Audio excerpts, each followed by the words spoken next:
Hello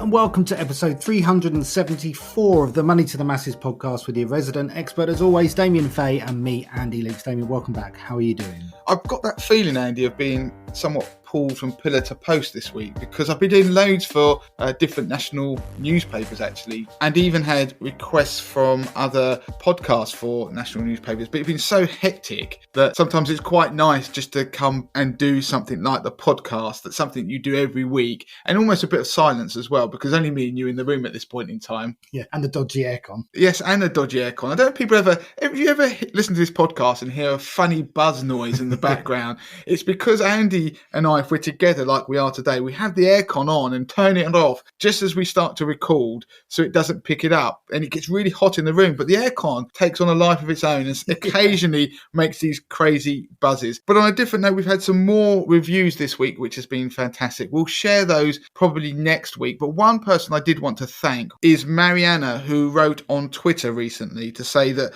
a particular podcast episode had been living rent-free in her mind for weeks, and she pays particular note to the excellent analogy, which was very kind. And that episode was episode 355. So if you are a relatively new podcast listener, that episode was made in January 2022, and it was titled The Difference Between the Poor and the Rich. And it was an episode where I looked at how the game was rigged in favour of wealthier people, and so against people on lower incomes. And I also used an analogy at the end of that show with reference to a famous book actually called Rich Dad Poor Dad, and it was really explaining how the rich become rich. So if you haven't listened to that episode, then do go and listen to it, because it is very thought-provoking. Okay, so shall we get on with the pod then? What have we got coming up on this week's show? So I did say that we are alone in the studio this week, but we are going to have Harvey and Laura joining us later for two pieces. But to start with, I'm going to do a piece on Dr. Copper. So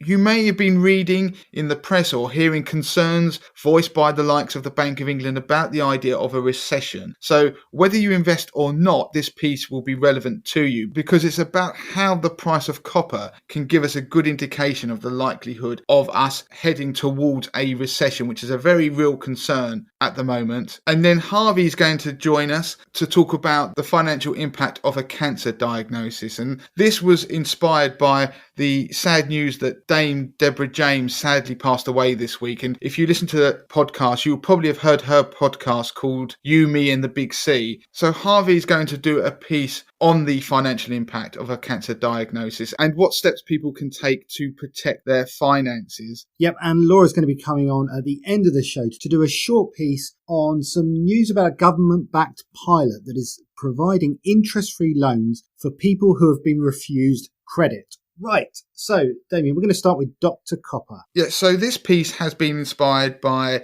an 80/20 investor newsletter that I sent out last week, and it was titled Call the Doctor, the Economy is Sick. And I realised when I was talking about the newsletter in the office that I'd never explained the importance of the price of copper on the podcast before. I may have made fleeting references to it, but I'd never done a piece on it to explain why the price of copper is important, whether you are an investor or not. So today I want to cover that in detail. So the reason why I was talking about copper is because in recent weeks we've seen bond yields fall. So we've seen money move back into bonds. And if you take the 10-year US Treasury yield for a broad measure of long-term bond yields, then that has fallen from 3.5% down to 3.06%. That happened in a matter of days, in fact, over the last couple of weeks. It was a very big move. And when the yields fall on bonds, that means money flows into the bond market. And that rally in bonds was across the board. It wasn't just in the 10-year US Treasury note. We saw that in bond markets more broadly. And now, just to remind people, bonds are attractive in a world where inflation isn't running rampant, and also where there may be uncertainty about economic growth. So that's why we saw money move into bonds. And what really drove that as well was a sudden fear of a recession appearing in the near future. And that fear was really being driven by the idea that central banks globally are generally raising interest rates to try and quell inflation, but in doing so, they can potentially tip economies around the world into a recession. And just to explain that quickly, I always use that analogy about driving a car. If you think about central banks are trying to keep the car moving, so that is the economy. So when the rev counter goes up, they move up the gears. So when inflation gets high, they move up the gears, which means they move interest rates up. Conversely, when it looks like the economy is going to stall and the revs start to drop, so inflation might come down, they tend to move down interest rates. And of course, when you get an economy that starts to overheat, so you get lots of growth, inflation tends to pick up. So that's generally why you see interest rates go up and down. So if you can drive a car, you can understand what the Bank of England does and how that relates to inflation and economic growth. Of course, if you drive a car along the road, if you keep moving up the gears, then what can happen is the revs start to drop. So yes, that's great. Inflation starts to fall, but then what that can do is it hits the economic growth, which is basically the speed of the car and the engine turning over, and you can cause it to stall. That is what can happen if you move up the gears quickly. If the car's starting to slow down, you can cause it to stall. That's the same with an economy. If you move interest rates up quickly when growth is slowing, you can cause a problem and you can cause the car to slow down and economic growth to slow down. So that's the analogy. So there was a real fear that we could end up in a recession caused by an aggressive tightening of monetary policy by central banks around the world, including our own Bank of England. And so the question became, with that sudden repricing of assets and particularly seeing money move back into bonds, because that hasn't been what's been going on in the first half of 2022, were those recession fears overdone? Was that suddenly just a panic that was overdone and we were going to see bonds maybe start to sell off again as worries about a recession started to ease? Because as you know, market narratives are very fleeting and they can change very quickly from day to day. And so in order to shed some light on that, I started to look at other assets out there to see what they were suggesting might happen, not just looking at bond markets, but looking elsewhere as well. And so before I move on to copper, don't forget that one indicator we've talked about in the past, and the show I'm thinking about is podcast episode 197, is the yield curve in bond markets. So let's take the US Treasury again. The yield curve is where you take the yield on different length bonds. So if you looked at the 1-year Treasury, the 2-year, the 3-year, all the way up to the 10-year US Treasury and beyond, and you looked at the yield on each of those, normally what happens if you're going to lend money to any government, in this case the US government, you will get a better yield the longer you tie your money up. That makes sense. It rewards you for taking that investment risk. But in a world where maybe interest rates are going up like they are now, you can get a scenario where at the short term, because if you think about it, over the next few years, interest rates are likely to go up, then the yield that investors have to get on a shorter term treasury need to reflect the wider interest rates in the economy. So you get a higher yield on those shorter term treasuries than you might do on longer term treasuries. So you can see that if you were to plot those lines on the graph, the first example I gave where you get it going up over time, the yield I'm talking about, it's a curve that goes upwards. Then if interest rates are going to go up in the short term, but then people are worried that the central bank could tip the economy into a recession, and what happens when that occurs? The central bank then cuts interest rates. Then what they can think is, well, in the short term, interest rates are going to be hiked, but in the longer term, they're going to actually make a mistake and have to lower them. Then you can see how the yield on shorter term treasuries will be higher than the ones over the longer term, say in 10 years. And that's called an inversion. So I explain more about that in that podcast episode 197. But that reversion indicator is one that people look at to say, if we see an inversion of the yield curve, particularly if you see the 2-year yield being higher than the 10-year, then that is an indicator potentially of a recession. More importantly, if the one that's 3 months, so the yield on the 3-month treasury is higher than a 10-year, that's been about an 80% chance of predicting recessions in the past. That's the reliability of it. So I digress there, but that indicator has kind of been flashing on and off for the last few months that maybe there could be a recession. So looking elsewhere, what can you look at to see if there could be a recession coming? Now, copper is one such asset. Now, what makes copper interesting is that as a metal, it conducts heat, it conducts electricity, it's malleable, so it means you can bend it, it's low cost versus other metals, so it has a lot of use throughout the economy, and that can be in manufacturing, so in factories, in construction, as consumers, we use it. So as a broad indicator of economic growth, it is very effective. So when economies around the world are booming, the demand for copper understandably goes up. But if we start to see economic contraction or some kind of slowdown, then the demand for copper will start to fall because it's widely used. Now, that is why copper has been given this term Dr. Copper, because you can use it to try and give a indicator or an insight into economic growth globally. And so people laugh to say it's got a PhD in economics, hence the doctor title. Now, if the global economy is expanding, then the price of copper goes up. If the global economy is contracting, then the price of copper will fall. And the other thing that's interesting about copper is it gives a really good insight into the economic growth or contraction in China. Now, China's economic growth numbers, or any numbers that come out of China, are a bit opaque. They're largely treated with an element of suspicion because there is a lack of visibility into what's happening in China. And so that is why copper is pretty useful. So if you look at what's going on with the price of copper right now, that can give you an indication of whether we might hit a recession or not. And grab your phone, and if you want to track the price of copper, then go onto your iPhone app and look at your stock app and you search for HG equals F. And that will give you a futures contract for the price of copper. Now, a futures contract is a legal agreement to buy or sell a commodity at a predetermined price at a specified time in the future. Now, all you've got to think about is it gives you a broad measure of the price of copper. And if you look at that now, what you will see is since early March, the price of copper has fallen 24%. Now, that's a bear market, and it is currently standing at the 16-month low. If you look at the price based upon that future contract since the start of June, now we're only talking about 3 weeks ago, then that fall is almost 20%. In fact, as we're making it today, the price of copper is down another 1.5%, which does actually take it, I think, to a full 20% fall in a couple of weeks. That's a huge move. So if you zoom out on your chart and look at the price of copper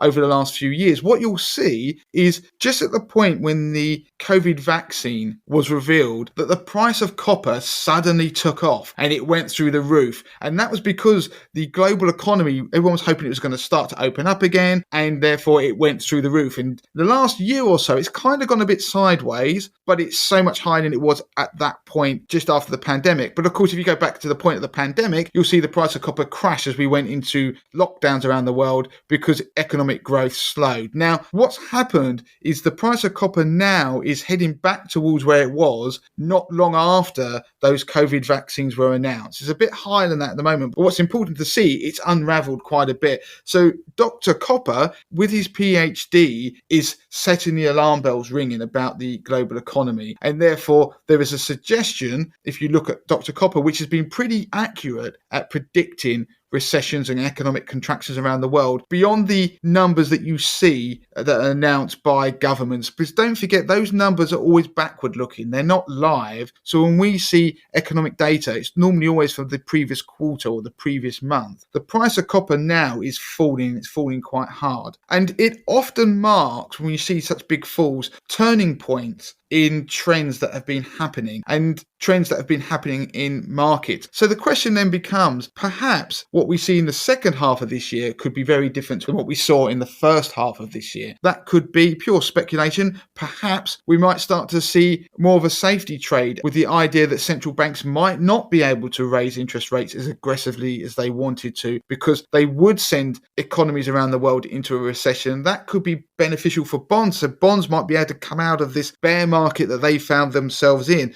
We don't know that. But if you look then beyond copper and start to look at other commodities that are out there, oil is up 40% year to date. But what people might not know who listen to the podcast, that it's actually down about 20% in the last few weeks as well. So technically oil's gone into a bear market. Now, if we start seeing this in other commodities, and other commodities are starting to suffer quite significant losses. If that trend continues, then that could alleviate some of the inflationary pressures that central banks are trying to battle. And therefore that could mean that we might not see as aggressive interest rate hikes, which will therefore have a wide impact on investment markets more widely. So I will probably talk a lot more about that on our monthly markets update, which will be due next week now. So do listen out for that. But the message from this part of the podcast is that copper is interesting. You might not think it, but the price of copper can tell you a lot about not only what's going on in commodities, but it could also tell you about what could happen to bond markets, what could happen to equity markets, because don't forget, if we get an economic contraction and a recession, then that will likely impact profitability of companies, and certain companies might therefore do better than others in a recession. So things like healthcare, utilities, and consumer staples. So there's products that we buy that we always buy. So things like cleaning products or food that we have to buy. There's certain things that we will buy regardless of a recession, and they start to outperform during recessions. If you look at history, it doesn't mean necessarily going to make a lot of money, but they will outperform things that perhaps are discretionary spending. So things that people could buy, which they will stop buying in a recession. You should look at your own spending habits to understand that. So even if you don't invest, then watching the price of copper can give you an indication about maybe we're going to have some headwinds and some challenges in our own economy, and therefore our own personal finances, which might make people think about maybe battening down the hatches a little bit in their own personal finances. Okay, so let's move on to the next piece of the podcast then. And Harvey is joining the show to talk around the subject of cancer and the financial impact of having that. Now, Harvey, welcome to the show. What made us start thinking about this piece? Hi, Andy. Thanks for having me back. So Damien and I were talking about a report that we'd read. It's a fairly old report now. It's a good few years old, from Macmillan. And it talks about the financial impact of cancer. And although many of us now understand the devastation that a cancer diagnosis can bring to somebody's life, very often what we miss from that discussion is the financial cost of a cancer diagnosis. And that's what we're going to address today and talk a little bit about. Obviously, we had the very sad news of Dame Deborah James passing away this week. And so that makes this piece extra poignant. And actually, the podcast that she hosted was You, Me and the Big C. And she did a lot of excellent work about highlighting the devastating impacts of having cancer and the treatment.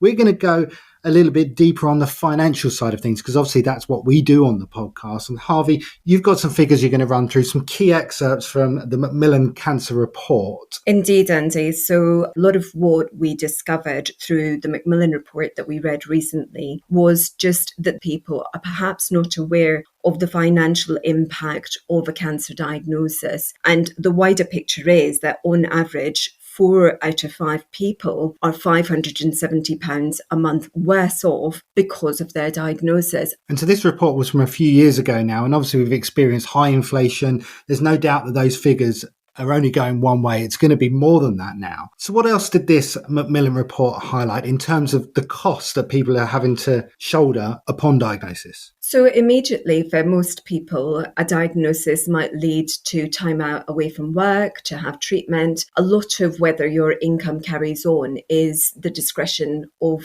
the people that pay you your wages. So if you've got a great employer and they carry on paying you through your treatment period, that's brilliant. But that's not the experience of everyone. And the Macmillan report goes some way towards describing the reality of people's situations when they are hit by the devastating news that A, they have cancer, but B, they may be now struggling with holding down a job, earning an income, paying their rent, paying for their living. And that is what we want to talk about today. So you've mentioned there about the loss of income is obviously a big concern for a lot of people, but there's other costs that are incurred that people might not necessarily think about. What sort of costs would they be? So a while back, some of our regular listeners will remember that we interviewed Emma, who had suffered breast cancer, and her experience of the cancer that she suffered and the financial impact it had and how she was helped by various insurances that she had. It was a very powerful piece, very personal piece, and she described a lot of the ways in which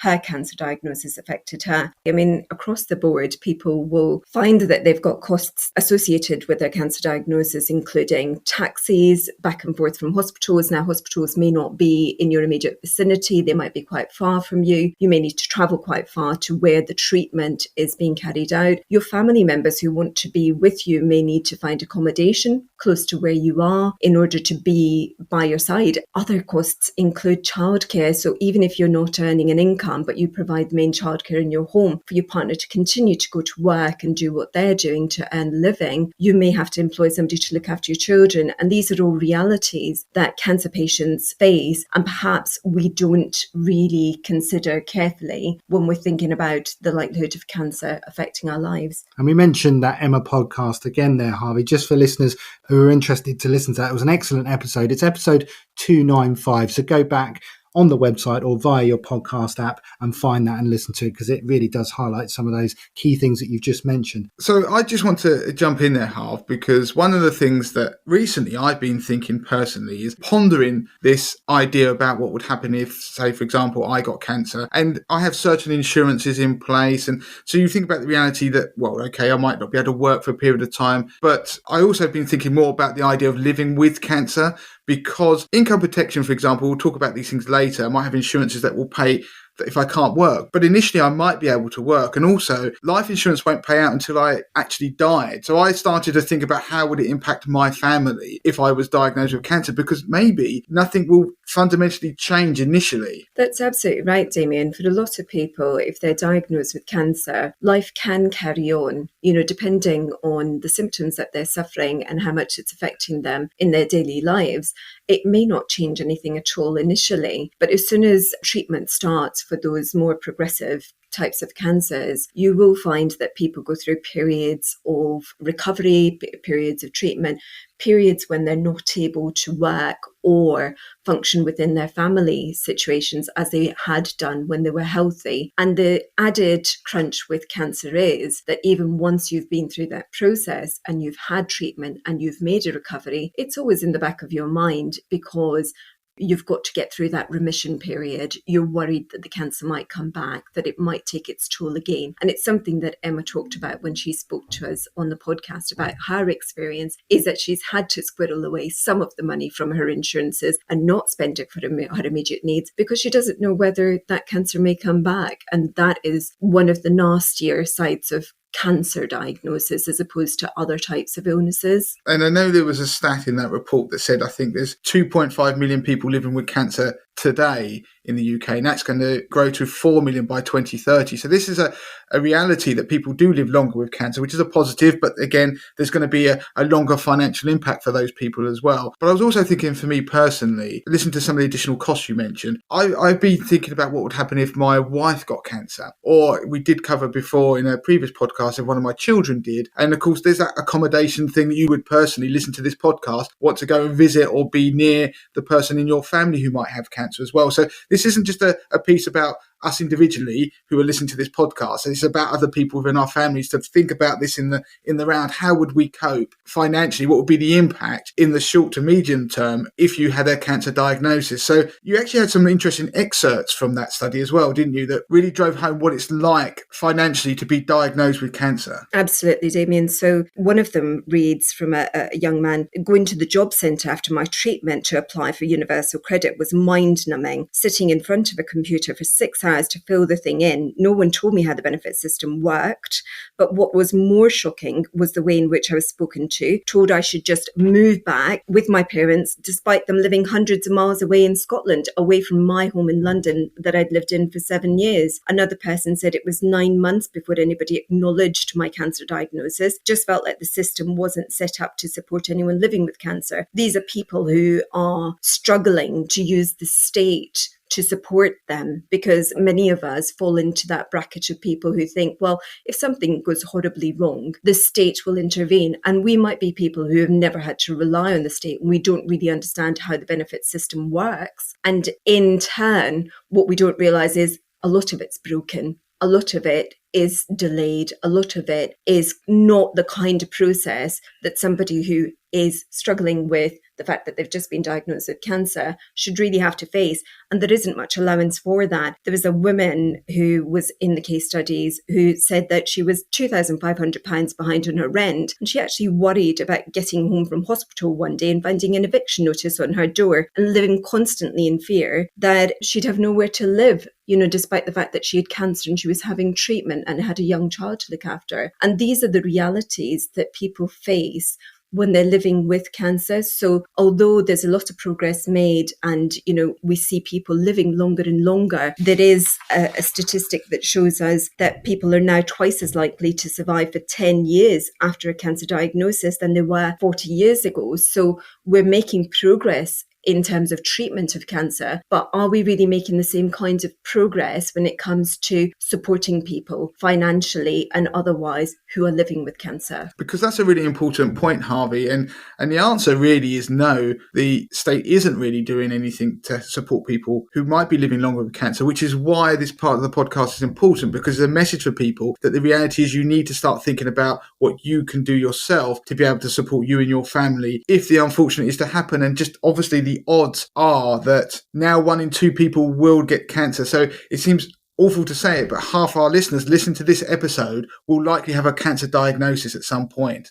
Okay, so we've talked a lot there, Harvey, about the problems that exist. Let's look at some solutions now. What can you give us in terms of what support there is maybe for vulnerable people and for other people who want to find a solution? So vulnerable people is a term that is well understood by most financial organizations. So I would encourage listeners who are struggling with their mortgage lender, their loan provider, their landlord, anyone who they owe money to, if those people are struggling to get support, that they highlight that they are a vulnerable person. Now, that is not the simplest thing to do, because when you're ill, you may be quite proud. Many people don't want to say that they're sick, but it is important to highlight to financial institutions like banks and other people that you might be dealing with that you are in a vulnerable situation. And vulnerability is really marked by anything like poor health, cognitive impairment, low resilience to cope with financial or emotional shocks, low capability such as poor literacy and numeracy skills. That last one really interested me because there's a number of people in my life where English isn't their first language, and actually they'd be considered vulnerable people. If they walked into a bank, they'd have to be treated carefully because those people need a bit more support to ensure that they're making good decisions for themselves and that they're getting adequate support. For those of our listeners, Andy, who thankfully haven't been diagnosed with cancer and are healthy, but worry about the statistic of 1 in 2 people suffering cancer during their working lives, there are measures that they can take in order to prevent financial hardship. And these come in the form of certain kinds of insurances. There are a lot of people that will see the headlines in the papers every day at the moment saying there are X number of people sitting in queues waiting for cancer treatment.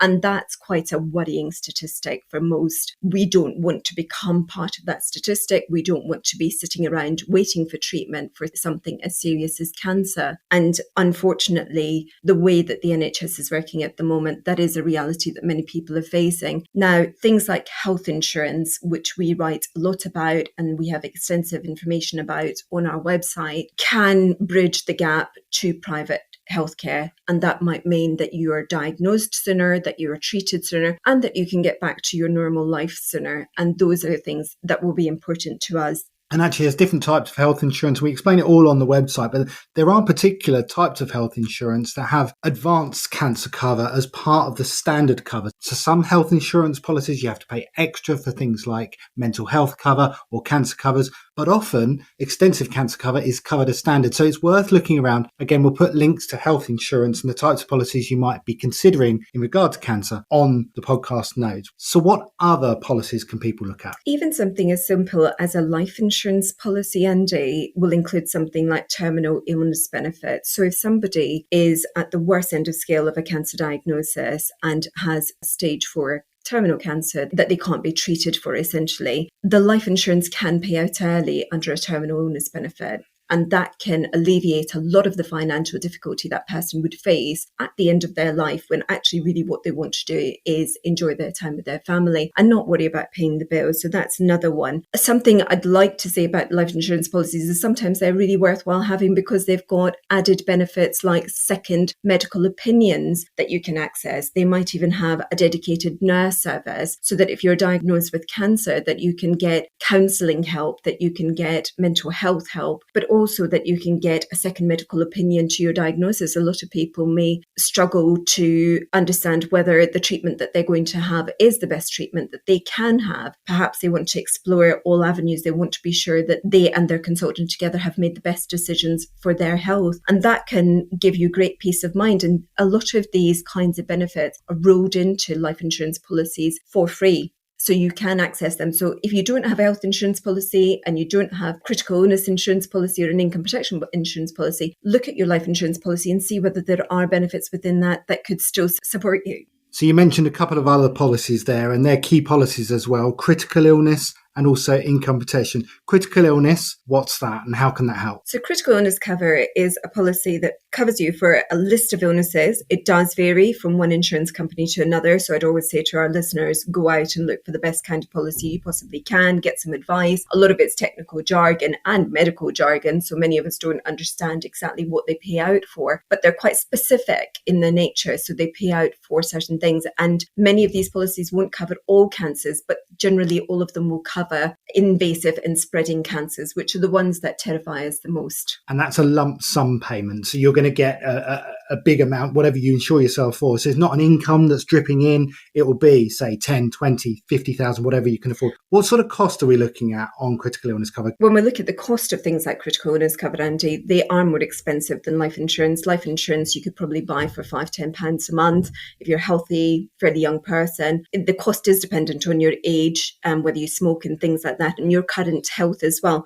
But what I'd say to people that are listening is that if you've bought £200,000-300,000 worth of life cover, don't necessarily look for the same amount of critical illness cover. Assign yourself a budget. If you can afford to spend another £20 on getting some critical illness cover, then buy what you can get for your money. And that's what's important, is spend what you can afford. It will still get you some cover. And even if it's not the amount of cover that you would ideally want, having some amount of money at a crucial moment like that is better than nothing. So one way to frame this piece of the podcast is that there are different stages of obviously a cancer diagnosis. There's the unfortunate point of diagnosis, and then you've got if you were to die from it. But really, we're thinking about that battle period. If some of these insurances can give you some money to help with that battle you're going to go through, that can take an extended period of time. So even if it's only for tens of thousands of pounds, that money, maybe from a critical insurance policy, that can help with that battle that you're going to probably have for probably a few years. One final thing before you go, Harv, I want to ask, is there may be people listening, well, there will be statistically, who have had cancer and they've gone through that battle and they've come out the other end and they're now listening to this and thinking, I know what it was like when I had that battle. What about them? Because we're talking about people who obviously haven't had cancer yet. What about the people who've had cancer? Are they now excluded from some of these insurance products like critical illness? They're not necessarily excluded. The problem is that if you've already had a cancer diagnosis, it is very difficult to buy a product that will then pay out if you then are again diagnosed with cancer. That doesn't mean to say that you can't cover yourself against other serious illnesses like strokes, heart attacks. Heart disease is massive in our country. So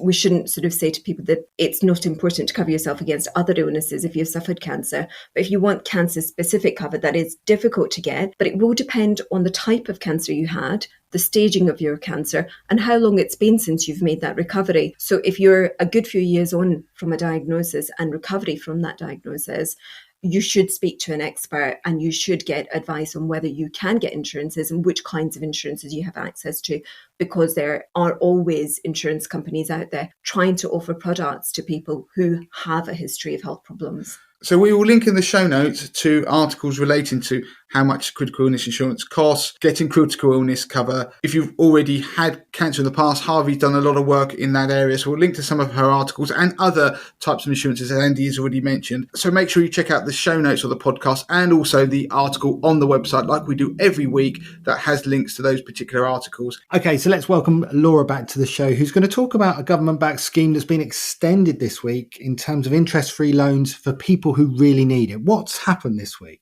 So the no interest loan scheme was piloted last year for a small audience, and it's been announced this week that it's going to be extended from September. And what this scheme does is it offers interest-free loans to vulnerable people who have been turned down for credit elsewhere. It's not something that you can apply for directly. You have to be referred perhaps via a housing association or a credit union. But what it does is it extends a loan of up to £2,000. And the aim is that that money is used for emergency essentials or something that's going to be, deeply beneficial to that person. So examples that have been given of how it's been used during the pilot is to fund, say, a school uniform at the beginning of the school year, to enable someone to buy a laptop or some other tech that enables them to work more efficiently, or even things like driving lessons or going towards insurance or running of a car to get somebody into a position when they can go back to work. Also things like emergencies, if a household appliance suddenly breaks and that needs to be replaced. It's for those types of unforeseen expenditure that this scheme has been established and has proved to be popular during the initial pilot. Okay, so it's up to £2,000. And what sort of period does that need to be paid over, and what determines the loan repayment period? So the loan can be anywhere between £100 to £2,000. On average, the scheme is anticipating that most of the loans are going to be around the £500 mark, and that's going to be determined by the person's need, what they perhaps originally applied for from another lender and have been rejected for, and also their individual circumstances and the affordability of the loan. And similarly, the time period that it can be paid back over is going to be between 6 up to a maximum of 18 months. And again, that's based on the individual circumstances of the applicant. And a nice sort of flexible element of it is that it can be repaid either weekly or monthly rather than the usual monthly payments that are standard on most loans. This has that option of being able to pay smaller amounts more regularly, perhaps to fit in with those who are paid weekly or those who are receiving benefits. Okay, so that sounds great news for those that have struggled in the past to access credit. Maybe if done in the right way, through the right means, they'll be able to access this money. Is there any potential negatives that people need to think about before they embark on looking at these types of loans? I have to admit, I have got some misgivings about the loans, particularly as some of the details around it are quite patchy as it stands at the moment. So the scheme's been developed by the government, by the Treasury, and it's working alongside a lender, JP Chase, but also a non-profit organisation called Fair for All Finance. And the reason that rang a bell with me was a piece that we've spoken about on the podcast before, which was loans for people buying groceries through Iceland supermarket, and the potential issue with that arrangement, and something that's repeated with this arrangement, is it's really unclear what happens in terms of people's credit scores, credit reports, and what happens if people can't afford to make the repayments. So in the case of the no interest loan scheme, it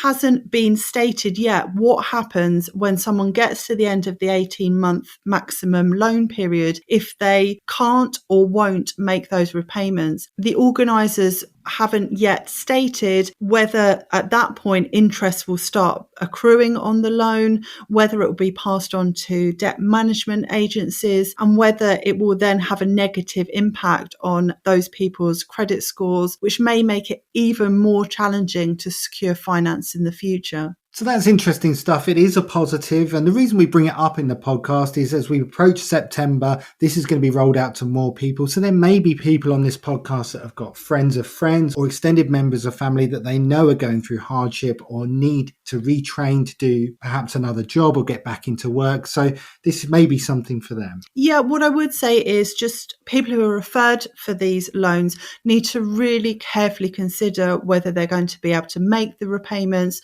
whether this is actually going to be an affordable way for them to borrow, and also to look into whether there are perhaps other avenues open to them, whether they can get support for these kind of expenses through their council or through other charities or schemes that may already be set up to provide things like access to tech or support for unforeseen costs. So I'd always recommend going down that route first before taking on an additional debt. So Laura, thanks ever so much for coming back onto the show and going through that interesting stuff. So Damien, that's it. We're done for this week. Yeah, we are done. As I mentioned earlier in the podcast, don't forget to listen out for my market update this week. We do it at the beginning of each month, so it will be out on Wednesday or Thursday next week. And yes, as ever, please leave a review of the podcast on whatever app or platform that you use to listen to us, and do spread the word about Money to the Masses as well. So if you see our social media posts, make sure you like them, share them, so it can help us help more people. So I think that's it, Andy. Till next time. Until next time.